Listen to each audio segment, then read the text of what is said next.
As Rich told you, we installed the internet on our computer just a short time ago, and I haven't been able to get the kids off it ever since. In 15 seconds. Oh, it's getting close. In 10, 9, 8, 7, 6, 5, 4, 3, 2, 1. Happy 1999. In 1999, The Matrix debuted to commercial and critical success. Seemingly overnight, the film found itself at the bedrock of popular culture, spawning a nearly endless slew of reviews, parodies, breakdowns, and blatant rip-offs. Even 21 years since its release, the film maintains a monumental presence in the action movie genre, while also extending outside the realms of popular culture, finding its content infused with political ideologies and scientific theory. It would seem to follow that the odds that we're in base reality is 1 in billions. All of this begs a question. What made The Matrix so special? And how does it manage to stay relevant so many years since its release? Beyond the CGI, action, and technical innovation, there was something bigger The Matrix was hinting at, an emerging influence from the East, our growing dependence on technology, and the fear that coincided with the rise of the internet. For many Americans, the sleek, Jetson-styled future they grew up expecting was beginning to fade away. And in its place, a darker, more dystopian worldview was emerging. The Matrix would manage to marry the tried and true methods of the past to the shifting tide of a new millennium in a way that audiences had never seen. And it was through The Matrix that we would enter the Zeitgeist.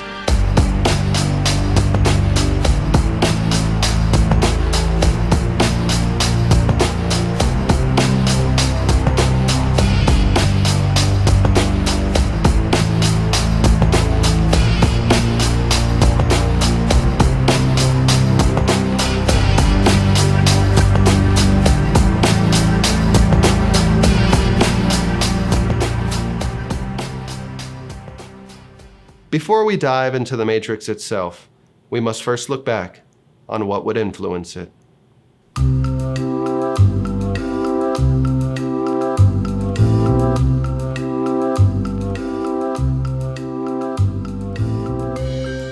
These days, it can be easy to forget just how great the future was promised to be. A place where technology would serve only as convenience, where Earth could be clean, free of waste and worry. And surely one day our technology would take us beyond the rings of our galaxy, leaving Earth behind, a united front amongst the universe. Oh yeah, great things were coming. It was all just a matter of time.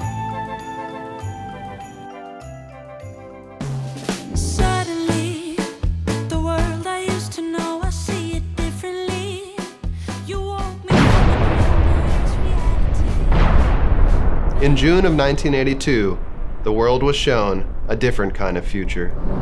One where corporations had passed up any semblance of government, where technology had become self-aware, where humanity was falling down the food chain. This was the future of Blade Runner. The film takes place in Los Angeles, but you wouldn't know it off first glance. California's sunny skies have been so polluted that torrential rains now consume the land. Neon lights have replaced the sun. In this future, humans rely on the slave labor of cyborgs, which are known as replicants. But some replicants are not content being slaves. The plot follows a group of replicants who've gone rogue, attempting to hunt down their creators before their life cycle comes to an end. What seems to be the problem? Death. Death. Well, I'm afraid that's a little out of my jurisdiction. I want more life, Father. Harrison Ford stars as Deckard, who works as a Blade Runner, essentially a detective who tracks down these rogue replicants and terminates them. The film plays out like a classic noir, but wasn't received well upon its release. Audiences and critics alike were let down by the slow burn pace. What about the special effects? Dazzling for the first 20 minutes, and then what? Although there were many others who would appreciate the themes and vision the film had laid out. No longer was the future a bright, shiny place of innovation, but instead a stark tale of too much too soon. Blade Runner quickly became a cult hit and would eventually receive the appreciation it deserved. And it was Blade Runner's LA that would set the tone for what would become to be known as Cyberpunk.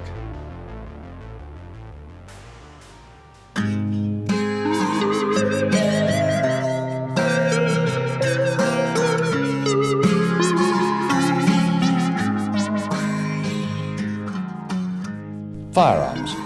Everybody should have one and know how to use and clean it. It might just save your life.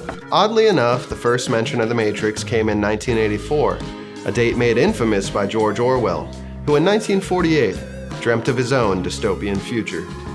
Something like 1984 could actually happen. This is the direction the world is going in at the present time. His novel focused on authoritarian rule, a surveillance society, a people fed by propaganda. In many ways, his artistic prediction would ring true, and still does today. But in the years after the book's release, the world was looking up, walking a brighter path, and technology was coming to reinforce that attitude. One small step for man, one giant leap for mankind. And that's where cyberpunk comes into play. So back to 1984. It was July that year when an unknown author named William Gibson published his now iconic novel, Neuromancer. Then came Cyberpunk. Cyberpunk was more than a science fiction writer's fad. It was literature's first real response to the information age. Its concerns were down to earth rather than stuck in space, and it coupled high tech with low life. The story focused on a technically advanced society that was riddled with crime and corruption.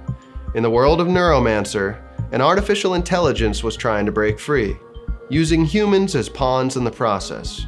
Just like in Blade Runner, this was a future where technology was doing less for humanity and more for itself. It was also the first place we heard of the Matrix. You could think of it as an internet in virtual reality. Users could jack into the virtual landscape and navigate the cyberspace, a term that was also first coined in the novel. I think I came up with cyberspace before I had the imaginary technology for it.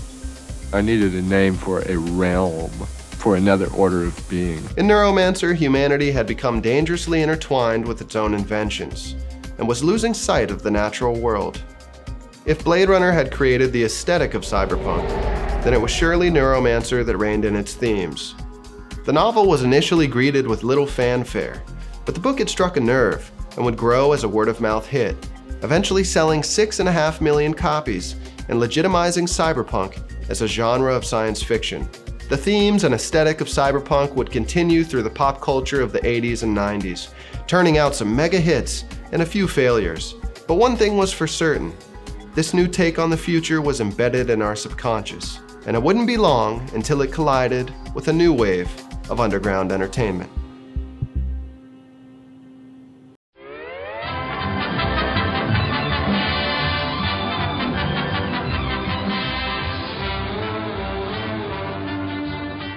For most in the West, watching something animated meant watching a cartoon.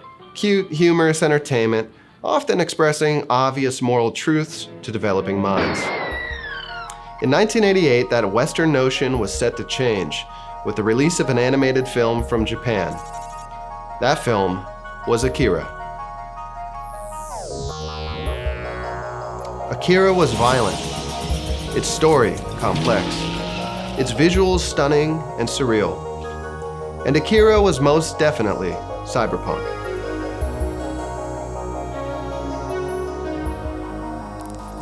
The Japanese had long seen animation as a legitimate format for mature storytelling, one where the limitations of shooting live action were set aside, allowing creativity to flourish. It was in this artistic domain a tale of ultimate power was woven. The setting is Neo-Tokyo, a dystopian megacity enveloped by crime and built upon the ashes of the original Tokyo, which was destroyed as a result of a government research project. 30 years later, the lesson has yet to be learned, as the military and corrupt politicians continue their research into psychic abilities. Over the course of the story, man has once again lost control, and as the film poster reads, Neo-Tokyo is about to explode. Being that Akira is a long-running manga series in Japan, the film wasn't able to fit the entire narrative, and at times can feel quite convoluted. Still, with that said, the film brilliantly displays humanity's dangerous nature of overreaching through curiosity, greed, and corruption. He wondered if their power was the form of the next stage that human evolution was taking, and perhaps we would all be able to control it someday. Despite having a limited theatrical release in the West, VHS tapes of the anime would circulate through video stores and college film clubs for years to come, turning many film and comic book fanatics into die-hard anime fans. And this Japanese take on animation would grow in popularity as the 1990s came into view.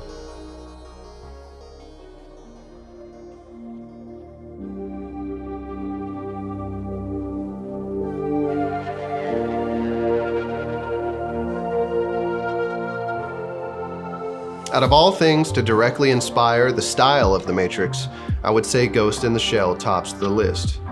Just looking over a few scenes, it's clear to see the inspiration. In my opinion, this anime is one of the best tributes to the cyberpunk genre. The story follows a cyborg special agent as she trails a mysterious hacker who is breaking into the minds of human-cyborg hybrids. In the midst of the chase, she is drawn to question her own life and self-identity. This is where Ghost in the Shell truly shines, as it expertly handles the notion of consciousness, and what beyond that really makes a human human. Can we even trust our own conscious mind? Are memories a reliable source of information? These are some of the questions the film will invite you to ponder. What's a simulated experience again? Well, all your memories about your wife and daughter are false. They're like a dream. Someone's taken advantage of you. They were trying to make you ghost hack into some government officials. Do you understand what I'm saying? She was smiling like an angel. What's her name? How old is she? Where'd you meet your wife and when did you marry her? I'm sorry to put you through this, pal. Come on, who do you see? At release, Ghost in the Shell was highly praised by critics, even with anime still being considered a niche genre. And Ghost in the Shell is unusually intelligent and challenging science fiction aimed at smart audiences. Well, there is certainly something to think about it, and that's a refreshing thing from a lot of science fiction pictures, which are just purely doom and gloom. This is a film dealing with artificial intelligence. Throughout the 90s, anime would continue its growth in popularity with shows like Dragon Ball Z and Pokemon, drawing a new generation of kids to the format. By the turn of the millennium, anime and cyberpunk had made their mark on the zeitgeist of American pop culture, inverting concepts of maturity and progression while painting a new picture of our shared reality. But it wasn't just the visual arts that were experiencing such change.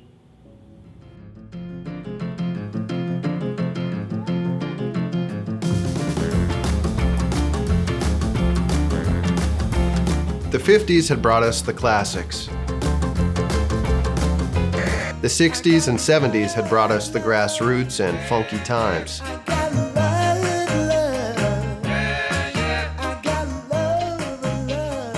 And the 80s had brought us to the party.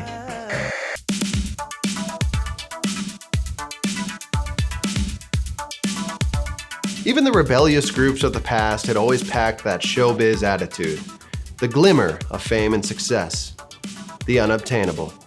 That was until 1991 when a group named Nirvana would kickstart the grunge era.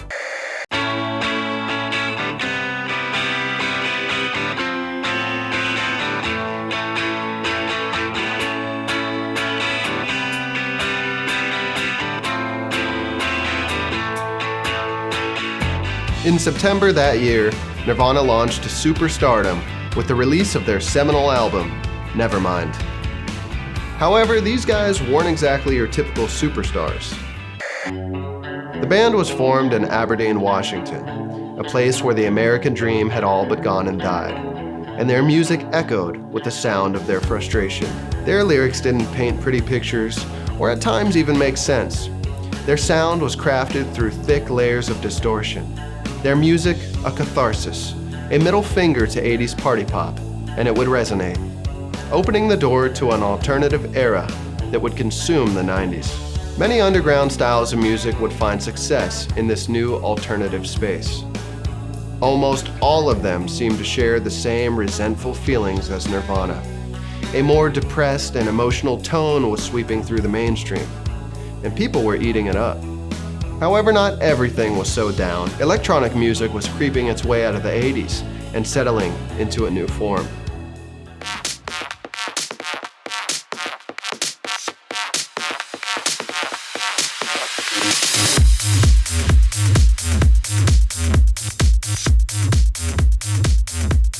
The techno music of the 90s was definitely a party, but I would argue one engulfed in the same careless sentiments as the grunge scene. Young people around the world were gathering in small dark clubs, taking drugs and dancing to the pneumatic beats of the future.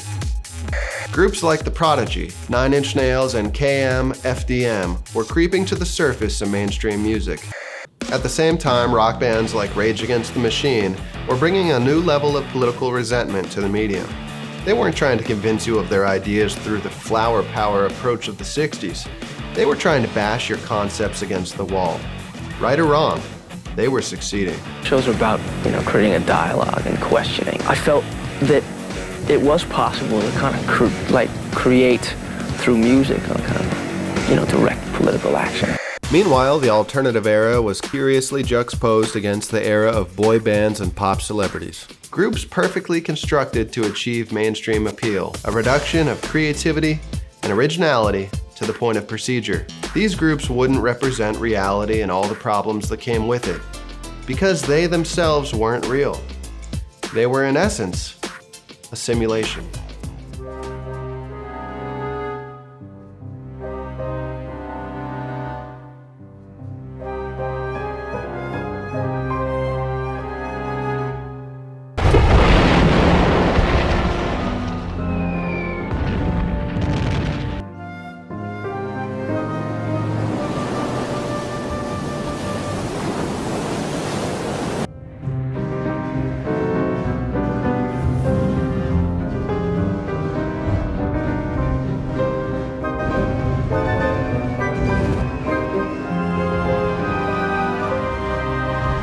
During the mid-20th century, the world was at war for a second time. And just as the dissolution with the First World War had brought about modernism, this war would bring about the postmodern. To keep things basic, modernism was a movement of thought that strayed away from many traditional practices such as realism and Enlightenment thinking. While modern work such as surrealism was an abstraction from traditional methods, it was still based in a structured system of social realities, including mainstream taste and talent. Postmodernism, on the other hand, would reject any premise of talent, mainstream appeal, or even reliable knowledge. My name is Andy Warhol, and I just finished eating a hamburger. Postmodern thinkers viewed the world as a grouping of social constructs, and threw away all traditional methods to create what they would call art.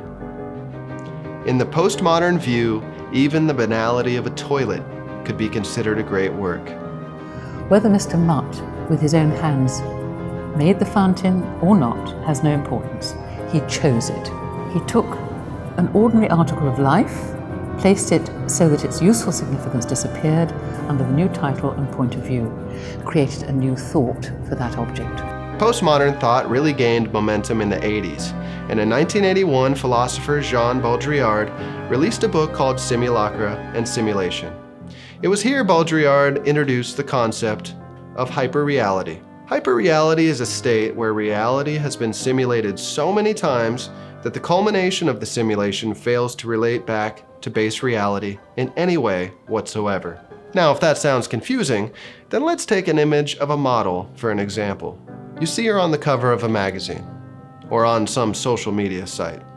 She's drop-dead gorgeous, seemingly perfect. You ask yourself, how can someone be so beautiful? But what you should really be asking is if what you're looking at is even real. Sure, the model exists, she's a real person, but you haven't seen her in her true form. By the time the photo has made it to you, it's likely undergone quite a few alterations. All the corrections made to simulate a perfection that couldn't exist otherwise. And even though the photo isn't completely real, you view it as if it is. You take that image into your mind and develop an expectation from it. And in this, like so many other things, you have consumed simulacra and are now operating within a hyperreality. Now, whether or not you agree with postmodern philosophy, I believe this concept is hard to deny. And it seems the more technically advanced a society becomes, the more the hyperreal is constructed.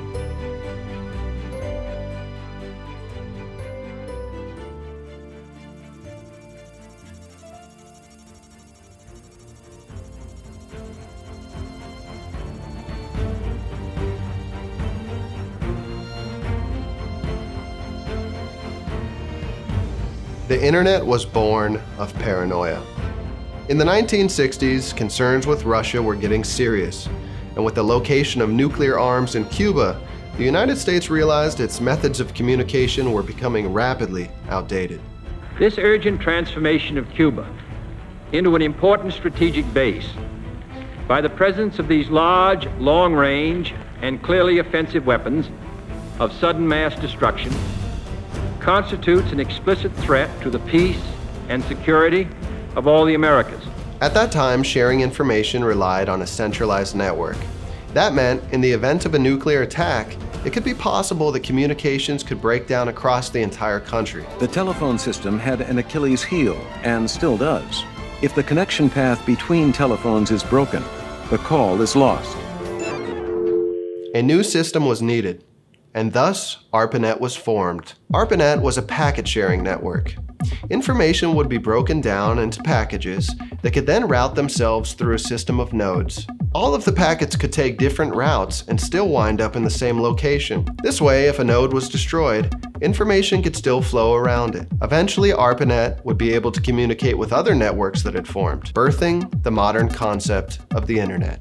Tonight, the information superhighway and one of its main thoroughfares, an online network called Internet. Through the years, this technology would improve, and computers started to become popular through companies like Apple and figures like Steve Jobs. Still, the internet was simply used for emailing and file sharing, not to mention it was extremely difficult to navigate. Only true computer wizards could manage to research any information stored on the internet. However, that was soon to change. In 1989, a physicist named Tim Berners-Lee invented hypertext links, or simply links as we know them today. This allowed users to click links that would route them between different topics. This innovation would become known as the World Wide Web, and in 1991 became available to the general public.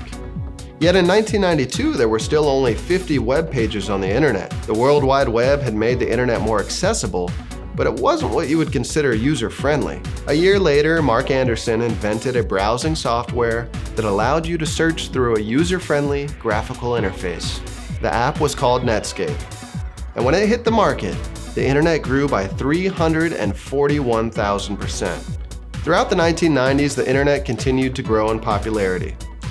Well, it's very hip to be on the internet right now. People around the globe were getting in touch. They were sharing their unique interests with others in ways they had never thought possible. And they could never imagine where it was going or what it would become. The internet was a revolution, but one that wouldn't be without its fears. It's 2 a.m., January 1st, year 2000. Power's out. It's pitch black. You need light. If you planned ahead, you'll have one of these. Just wind it up. You'll have light and communication. Call now and get the ultimate Y2K survival kit. It is fitting, if more than a little ironic, that this same stroke of midnight will pose a sharp and signal test of whether we have prepared ourselves for the challenges of the information age. Computers were a 20th century innovation, and before the year 2000, most computer programs abbreviated dates. For instance, a computer would recognize 84 as 1984. As the turn of the millennium grew near, this was becoming cause for concern, as nobody was sure if computers would be able to process 00 as the year 2000. This could be a major problem, because slowly but surely computers and their programs had become an integral part of our lives. Even though most people still didn't own a PC, their lives had been reliant on them. Government records, banking information, even massive power plants were in the risk of crashing at the stroke of midnight, January 1st, 2000. There were many people who warned of this throughout the 90s. You wouldn't want to be in an airplane, you wouldn't want to be in an elevator, and you wouldn't want to be in a hospital. Even some worried the date 9999 would cause a crash in many systems, as a series of nines was often used by early programmers to indicate the end of a program. But in the late months of 1999, the panic had hit. Stores were being flooded with people who were in fear of a collapse, buying all sorts of supplies in preparation for an all-out fallout. We're average, everyday folk that, are a little concerned, and we're not going to depend on somebody else to take care of us if something does happen. Thankfully, the clock struck midnight, and all was well. Some credit the mass efforts of updating softwares, while others like to maintain there was never really anything to worry about in the first place.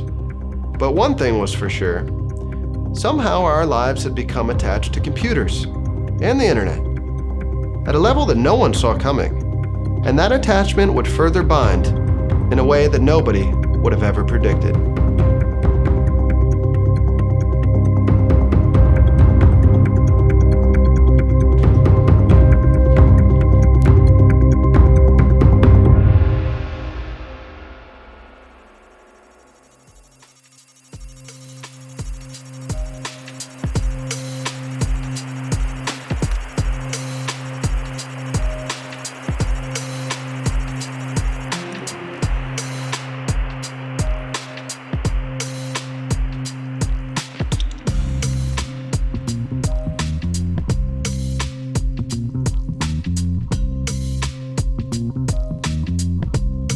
In the early 90s, two brothers dropped out of college and started a small-time construction business. They were Andy and Larry Wachowski. And while they wrenched away under sinks, a vision was forming in their minds. A vision of the Matrix. It's difficult providing a detailed history of the Wachowskis leading up to their Hollywood success, as the pair have made it a priority to maintain private lives. They even went so far as writing a no-press clause in their contracts for the Matrix films. They're just like real guys, and there's none of that kind of Hollywood thing is not evident at all. They're from Chicago, They wear shorts, they wear baseball hats, they watch basketball games, they love movies. However, with a few sources to pull from, we can get a rough idea of how the two siblings wound up making one of the most iconic films of all time. Larry and Andy were by all accounts pop culture enthusiasts. They would attend nearly every film released, were avid comic book fans, enjoyed plenty of anime, and even managed to study philosophy in their spare time. They really have a grasp of philosophy, of all types of philosophy, of Eastern philosophy, of European philosophy. So naturally, it wasn't long before they would set down their tool sets and pick up their pens. In 1993, they landed a job writing for a comic series called Ecto Kid. The comic is said to have laid out many of the same ideas that we would later find in The Matrix. Working on Ecto Kid gave the Wachowskis some credibility in the world of writing. And it wasn't just comic book stories they were developing. The pair also had some screenplays in their back pocket. In '94, they sold a script called Assassins. The script went on to become a Stallone film directed by Richard Donner. Unfortunately, the version of their script that hit the silver screen in '95 had been completely rewritten under Donner's supervision. The Wachowskis were not impressed. In fact, they were offended and attempted to have their names removed from the film. In the end, they were unsuccessful. This was a turning point for the siblings, as they realized that being writers in Hollywood left their vision in the hands of others to mangle. They decided, from this point forward, they would need to direct. It was around this time they first pitched The Matrix. The studio was impressed with the script, but wary of the young kids who demanded to direct such an ambitious, big-budget feature. They said, look, we have this trilogy. I said, well, let's just try to figure out one movie, guys. It'd be great to get to 3, but let's try to 1. They said, we want to direct it. And at the time I said, look, I don't know. I'm going to have a hard enough time explaining to people what it is we're going to try to make here. Now to try to sell you guys as first-time directors and this size scale with this kind of complexity, that you're asking too much of me, really. I don't know how to deliver that for you. First, the Wachowskis needed to prove themselves. Fortunately, The Matrix wasn't the only script the Wachowskis had ready. They had also written a film called Bound, a caper film that would follow two women who come up with a plan to rob one of the girl's boyfriends, who just so happens to be a mob boss. The script could be shot on a low budget, and therefore it was greenlit, and the Wachowskis now had a chance to show off their skills as first-time directors. And to put it bluntly, they certainly had skills. Bound released in 1996 and received critical acclaim for its smart writing, stylish edits, and incredibly tense third act. Bound is pure filmmaking. Scary, funny, sexy, and horrifying. Absolutely true. If you haven't seen Bound, I highly recommend it, as you can feel the ambition of those who are making it. Bound had proven to the studios that the Wachowskis were skilled as filmmakers, yet they were still concerned about The Matrix being such a confusing story with a massive budget. Thought that as a script, the first 40 or 50 pages were the best 40 or 50 pages I'd ever read. And then I got very confused. So the Wachowskis were asked to put together a storyboard of the film. And boy, did they do just that. And after spending an hour with them going through the storyboards, I totally understood why someone would trust them. Finally, enough had been proven. The studios were confident with the young filmmakers, and The Matrix went into production.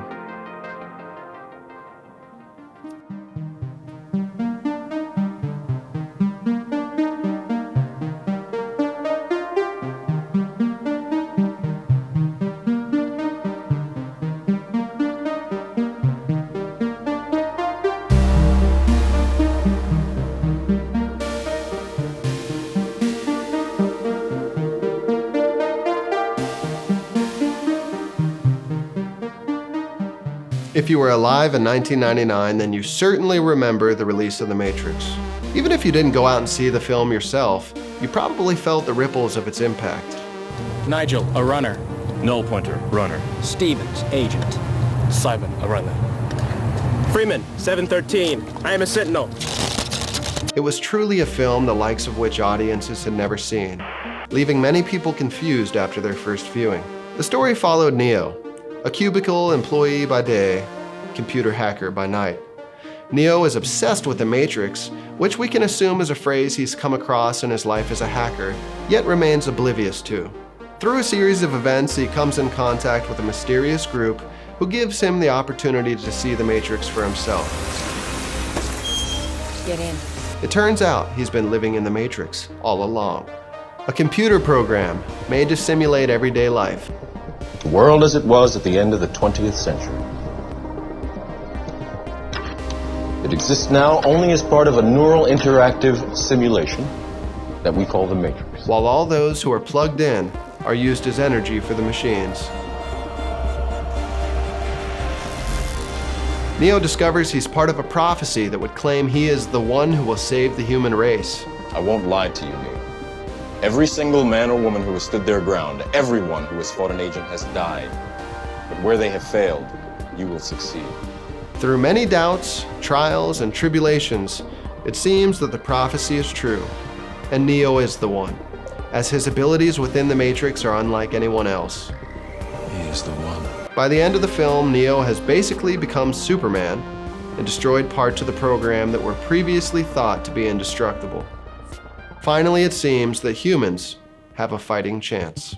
Now, what really made The Matrix such a cultural phenomenon was its ability to integrate all the bubbling tensions and inspirations of the 80s and 90s and wrap it up in a mainstream package. In The Matrix, Neo follows the classic hero's journey archetype, which dates back to the very beginning of storytelling. Well, because there is a certain typical hero sequence of actions, which can be detected in stories from all over the world and from many, many periods of history. So the structure of The Matrix is nothing revolutionary, but it's that familiarity that allows the audience to be comfortably guided to the film's deeper meanings.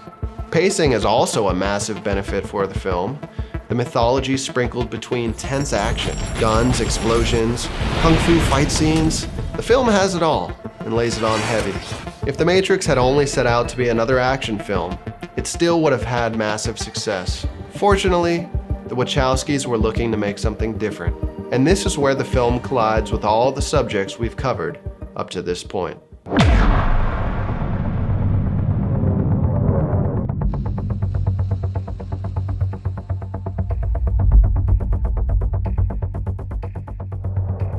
Cyberpunk, anime, music, philosophy, and the real-world fears of technology all found a home in The Matrix. The film is a cyberpunk story through and through, where the reckless advancement of AI has knocked humans to the bottom of the food chain. The Matrix actually manages to go past what we've seen in previous cyberpunk stories.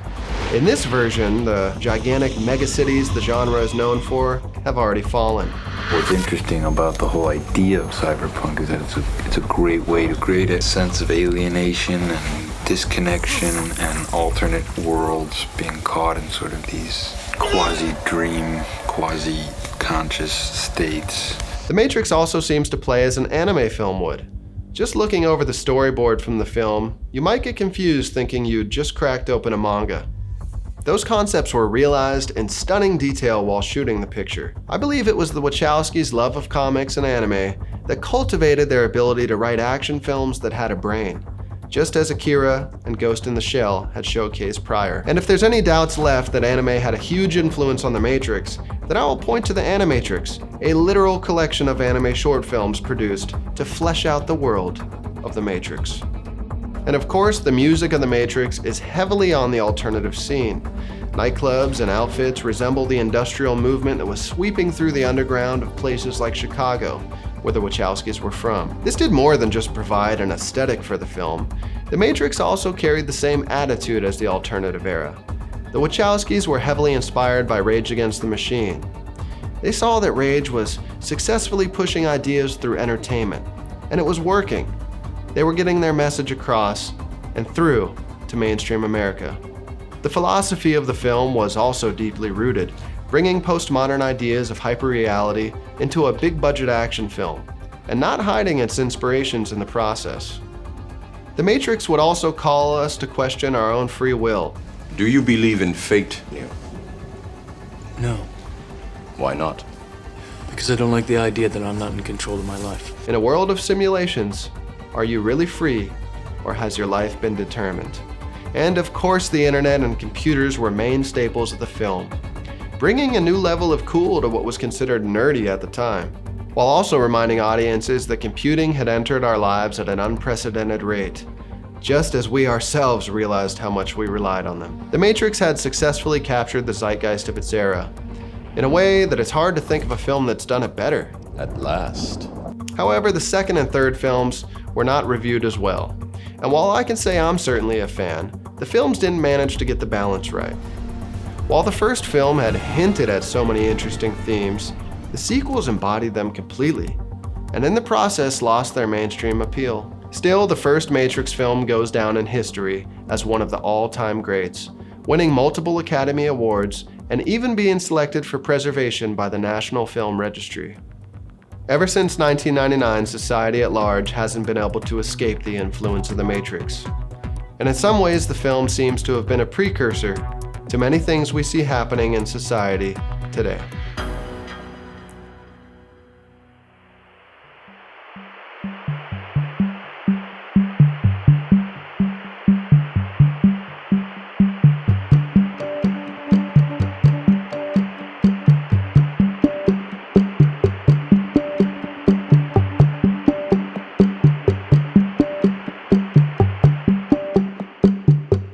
It's been over 20 years since The Matrix hit the silver screen, and yet the film has only seemed to grow in relevance. The themes of The Matrix are now becoming the themes of our lives. Look around, see it for yourself. Tech companies like Apple, Google, Facebook, and Amazon have completely dominated the marketplace, creating monopolies on commerce, entertainment, information. Tech CEOs are now the richest people on the planet. And these companies are quickly becoming more powerful than governments. The version of Facebook that exists today is tearing our societies apart and causing ethnic violence around the world. Ethnic violence, including Myanmar in 2018, when the military used Facebook to launch a genocide. All the while collecting your data and selling it off so you can be more easily manipulated and marketed to. They know when people are lonely, they know when people are depressed, they know when people are looking at photos of your ex-romantic partners, they know what you're doing late at night, they know the entire thing. Somewhere along the line, you have become the product. It's not slowing down either, as artificial intelligence seems to be on the horizon. Who knows what the implications of such power could be, especially developed alongside the aggressive, sales-oriented algorithms of today. Like, well, what if the AI treats us the way we treat less intelligent animals? Meanwhile, anime has exploded into the mainstream, influencing all types of art, movies, music, and video games. At the time of The Matrix release, anime was still a very underground, intensely nerdy form of entertainment, at least in the Western world. The ideas that anime is able to push forward through its medium have no doubt been able to affect younger generations. And I can't help but notice that many anime fans tend to be very politically aware. Anime originated in Japan, and it's worth noting that many of the relevant themes we're looking over stem from Japan's own history. A country hit with nuclear weapons understands the danger of technical advancement. This awareness is felt through its art. The music that surrounded the millennium is often seen as the last great era, and that's no matter the genre.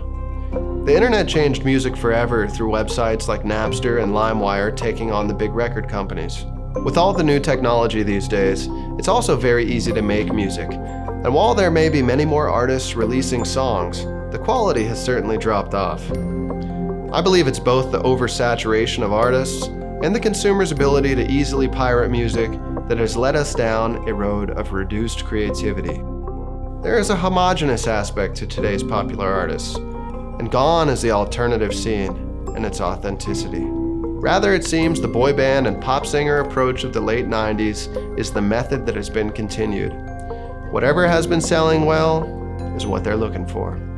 The philosophy of The Matrix has also become somewhat undeniable. Most people these days have two personas, the real them and the simulated version.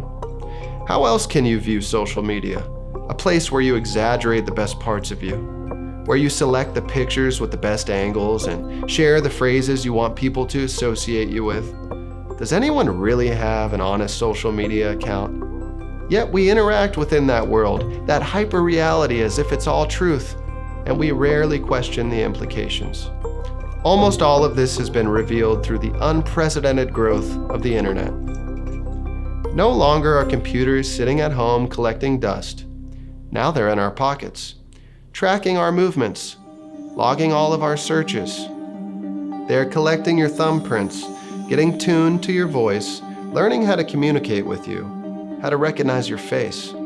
When you say it out loud like this, it sounds like science fiction, but we all know it's just today's reality.